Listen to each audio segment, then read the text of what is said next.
창세기 31장 1절부터 55절까지 말씀으로 일어나 떠나라, 일어나 떠나라, 이런 제목으로 말씀의 은혜를 나누고자 합니다. 사람들이 살아가는 모습을 보면 어떤 사람은 매사에 안 되는 것 같은데 되는 사람이 있고, 어떤 사람은 잘 되는 것 같은데 되는 게 없는 사람이 있습니다. 야곱의 삶은 되는 게 없는 사람의 전형적인 모습을 보여줍니다. 사랑하는 라헬과 결혼을 하려고 무려 14년을 외삼촌 라반의 집에서 무료로 봉사를 합니다. 수많은 자녀를 낳았지만 아직 야곱에게 이렇다 할 재산이 없는 상황입니다. 오직 덕을 본 것은 라반뿐이죠. 그러나 하나님은 야곱을 잊지 않으셨습니다. 아니, 외삼촌 라반도 자신이 복을 받는 것은 야곱으로 말미암아 여호와께서 자신에게 복을 주셨다는 사실을 깨달았습니다. 야곱도 자신이 처음 외삼촌 라반의 집에 왔을 때의 형편과 현재 형편이 엄청나게 차이가 남을 잘 알았습니다. 그럼에도 나는 언제나 내 집을 세우리까, 이렇게 말해야 하는 상황입니다. 야곱의 이런 마음을 누구보다 정확하게 아신 분은 하나님이십니다. 하나님이 함께 하시자 야곱은 매우 번창하여 양떼와 낙타와 노비와 나귀가 많아졌습니다. 자, 이렇게 되자 창세기 31장 1절 보시면 문제가 발생하죠. 1절 같이 읽습니다. 야곱이 라반의 아들들이 하는 말을 들은즉 야곱이 우리 아버지의 소유를 다 빼앗고 우리 아버지의 소유로 말미암아 이 모든 재물을 모았다 하는지라. 아멘. 라반의 아들들의 말을 여러분 들어보시기 바랍니다. 지금 라반의 아들들은 야곱이 오기 전의 형편과 야곱이 온 이후 자기 집안의 형편이 어떻게 달라졌는지를 전혀 생각하지 않았습니다. 야곱에게 감사하기는 고사하고 오히려 야곱이 우리 아버지의 소유를 다 빼앗고 우리 아버지의 소유로 말미암아 이 모든 재물을 모았다고 대답을 하죠. 이들의 말은 정말 배은망덕한 것을 보게 됩니다. 왜 이런 일이 일어났을까? 라반의 아들들은 처음 야곱이 자신의 집에 왔을 때 괴나리 보찜을 지고 온 것을 기억하기 때문에 그런 거죠. 현재 하나님이 우리 가정에, 우리 가문에 주신 복은 생각하지 않고 야곱이 처음 왔을 때를 생각하니까 너무너무 이제 배가 아픈 겁니다. 그런데 진짜 문제는 이런 생각이 라반의 아들들만의 모습이 아니라는 거예요. 2절을 보시면 라반의 안색을 보니까 전에 야곱에게 대하는 것과 같지 않았습니다. 라반의 마음이 변한 거예요. 이런 상황에서 하나님은 3절에서 야곱에게 말씀을 하시죠. 3절 같이 읽습니다. 여호와께서 야곱에게 이르시되 내 조상의 땅 내 족속에게로 돌아가라. 내가 너와 함께 있으리라 하신지라. 아멘. 인생의 위기가 닥쳤을 때 하나님은 야곱을 버리지 않으셨습니다. 하나님은 야곱에게 할아버지 때부터 살던 야곱의 고향 친척에게로 돌아가라, 이렇게 말씀하세요. 자, 이렇게 말씀하시면서 뭐를 약속하시느냐? 내가 너와 함께 있으리라. 내가 너와 함께 있으리라, 이 약속을 하시는 거예요. 여러분, 야곱 왜 도망을 쳤어요? 왜 외삼촌 라반의 집으로 왔죠? 형에게 있던 장자의 명분과 축복권을 빼앗았기 때문에 형 에서가 야곱을 죽이겠다고, 아버지 곡할 때가 다 됐으니 이제 죽여버리겠다고 그 이야기를 듣고 야반도주를 했단 말이에요. 그러니 다시 고향으로 돌아간다면 누굴 만나야 돼요? 형 에서를 만나야 된단 말이에요. 얼마나 그 두려운 마음이 있었겠습니까? 그런 상황에서 내가 너와 함께 있으리라 하나님이 약속하시죠.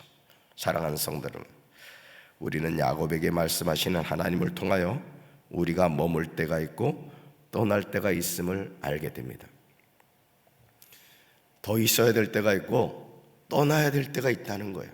우리가 이걸 잘 분별하는 것이 삶의 지혜죠. 야곱은 사람을 보내어 라헬과 레아를 자기 양떼가 있는 들로 부릅니다. 그리고 자신이 외삼촌 라반을 떠나야 하는 이유에 관해서 설명을 해요. 짧지 않아요. 아주 논리적으로 설명을 해가죠. 야곱이 두 아내에게 자신의 심정을 이야기하면서, 자, 성경을 보세요.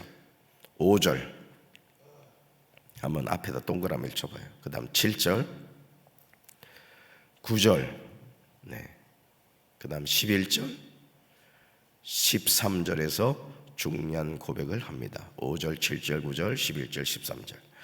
우리는 야곱이 고백하는 하나님을 만나야 될 줄로 믿습니다. 이런 고백을 할 수 있어야 돼요. 자, 먼저 5절에서 보세요.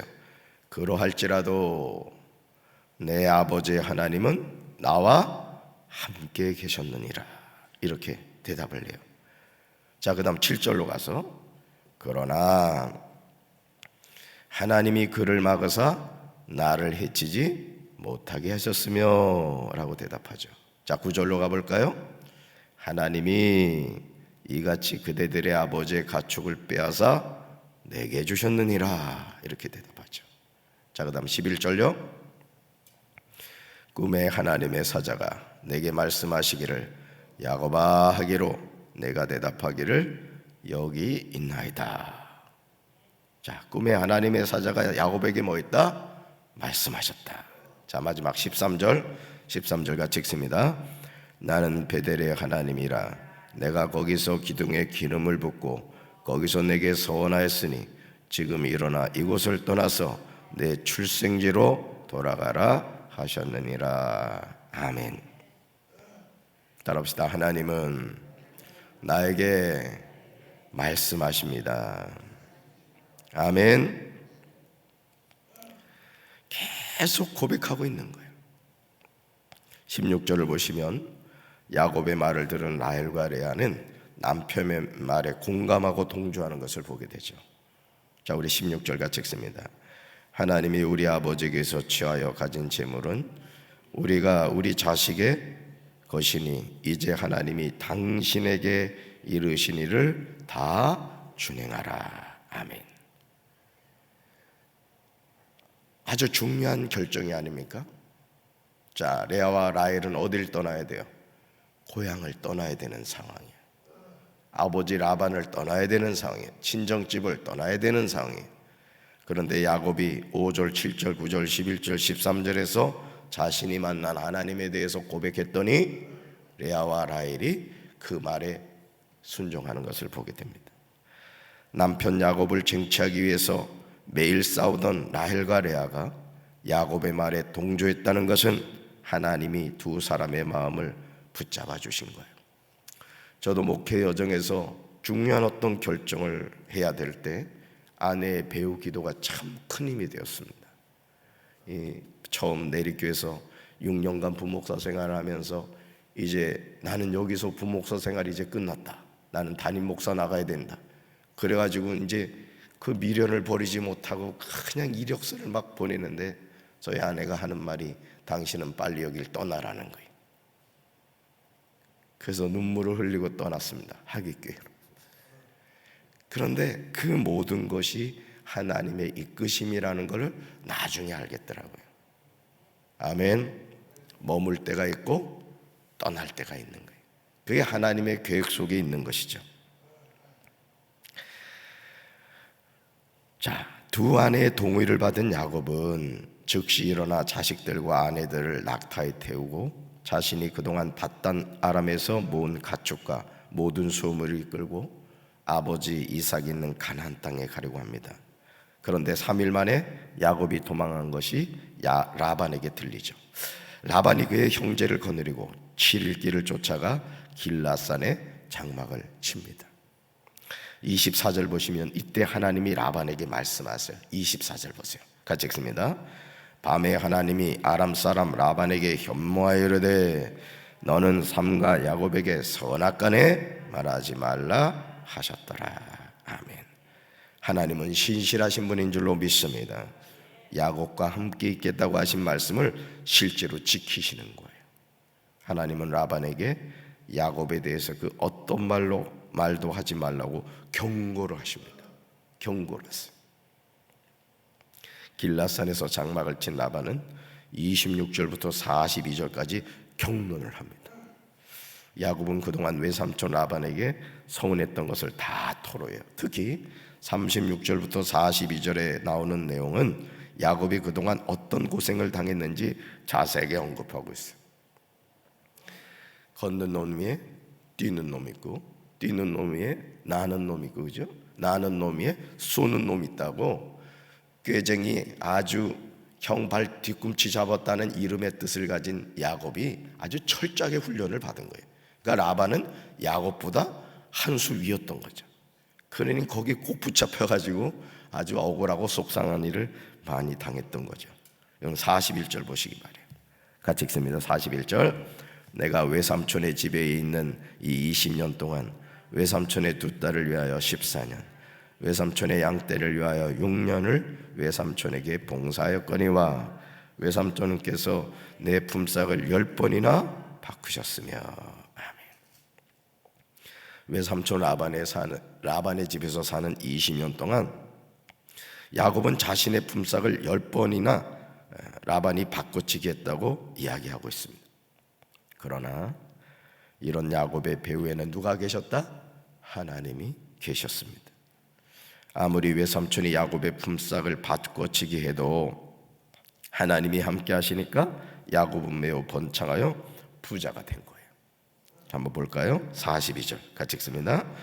우리 아버지의 하나님, 아브라함의 하나님, 곧 이삭이 경외하는 이가 나와 함께 계시지 아니하셨더라면 외삼촌께서 이제 나를 빈손으로 돌려보내셨으리다마는 하나님이 내 고난과 내 손의 수고를 보시고 어젯밤에 외삼촌을 책망하셨나이다.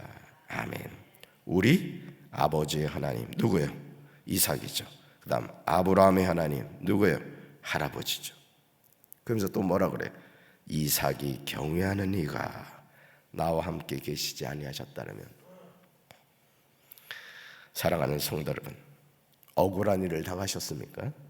그렇다면 나와 함께 하시는 하나님이 살아계심을 믿으시기를 바랍니다. 당장 손해보는 것 같고 억울한 일을 당하는 것 같아도 하나님이 함께 하시면 하나님이 갚아주실 줄로 믿습니다. 하나님이 함께 계시면 우리는 빈손으로 돌아가지 않습니다. 하나님은 우리의 고난과 손의 수고를 보시고 반드시 갚아주세요. 그러니 우리가요 어떤 일인지 열심히 하는 게 참 중요합니다. 그러나 더 중요한 것은 하나님과 함께하는 삶을 사는 거예요. 교회 일에 공사를 하면서 여러분들에게 기도하십시오 하는 이유는 교회 모든 일은 기도가 없이는 되지 않기 때문에 그렇습니다. 이번 주 안에 있을 이 커튼 다 떼고 이제 복층유리 공사도 할 것이고 또 비전센터 5층 그 카메라하고 음향 공사도 하고 앞으로도 계속 공사가 진행될 거예요. 여러분들이 해야 할 일이 뭐냐? 열심히 기도하시고 집에서 잠자고 있는 돈 헌금하시길 바래요. 갑자기 표정이 좀 심각해지는 것 같아요. 여러분, 야곱의 말을 들은 라반은 43절과 44절에서 언약을 맺자고 해요. 라반이 뭘 알았죠? 아, 이 야곱과 하나님이 함께 하는구나.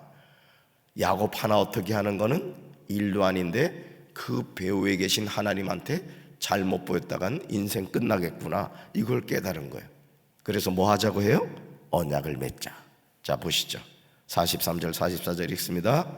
라반이 야곱에게 대답하여 이르되 딸들은 내 딸이요 자식들은 내 자식이요 양떼는 내 양떼요 내가 보는 것은 다 내 것이라 내가 오늘 내 딸들과 그들이 낳은 자식들에게 무엇을 하겠느냐. 이제 오라. 나와 내가 언약을 맺고 그것으로 너와 나 사이에 증거를 삼을 것이니라. 아멘. 하나님이 함께 하시는 사람들은 절대로 무시하지 못합니다. 여러분, 우리가 이런 당당함이 있어야 되는 거예요. 어디 가서든지 나 예수 믿는 사람입니다 이렇게 이야기를 해야 된다고요. 근데 이 코로나 생기면서 말이에요, 직장생활 가가지고 말이죠, 교회 다닌다는 걸 당당히 얘기하지 못하고 그런 성도들 많았습니다, 사실은. 그리고 뭐 직장 상사나 누군가가 막 교회에 대해서 막 이야기할 때 그냥 아무 얘기도 못하고 그냥 그런 경우 얼마나 많았습니까? 그러므로 우리는 나와 함께 하시는 하나님을 의지하여 믿음으로 승리하는 삶을 살아야 될 줄로 믿습니다. 하나님은 자기를 경외하는 자의 삶을 반드시 책임져 주세요. 그러니까 오늘도 저는 우리 사랑하는 성도 여러분들이 내 삶의 주인이 하나님이신 것을 깨닫고 그 하나님이 내 삶을 이끌어 간다는 사실을 믿고 오늘도 하나님 안에서 믿음으로 승리하는 우리 사랑하는 성도들 되기를 주님의 이름으로 축원합니다. 가슴에 손 얹겠습니다. 하나님 아버지, 발 뒤꿈치를 잡은 자라는 야곱이라는 불명예스러운 이름을 가졌던 야곱이 형에게 장자권과 축복권을 빼앗아 성공하는 인생 살 줄 알았습니다. 그러나 형 에서가 자신을 죽이겠다는 말을 듣고 외삼촌 라반의 집에 갔습니다. 그런데 외삼촌 라반은 야곱보다 한 단계 위였고 그는 그곳에서 20년을 생고생을 했습니다. 그러나 하나님이 함께 하시는 인생이었기에 하나님께서는 야곱을 버리지 않으시고 그를 축복해 주셨습니다. 우리가 이 세상을 살면서 지혜로운 척하고 꾀가 있는 척하고 잔머리를 굴리면서 살아가지만 하나님이 도와주시지 않으면 우리 인생이 어떻게 잘 될 수가 있겠습니까? 우리 사랑하는 성도들, 오늘도 자신의 지혜를 의지하지 않게 도와주시고 살아계신 하나님을 의지함으로 오늘 야곱에게 하나님이 함께 하셨던 것처럼 임마누엘의 하나님의 은혜를 체험하는 이 하루가 되게 도와 주시옵소서. 낮에는 구름 기둥으로 밤에는 불 기둥으로 지켜 주시옵소서. 예수님 이름으로 간절히 축복하며 기도합니다. 아멘.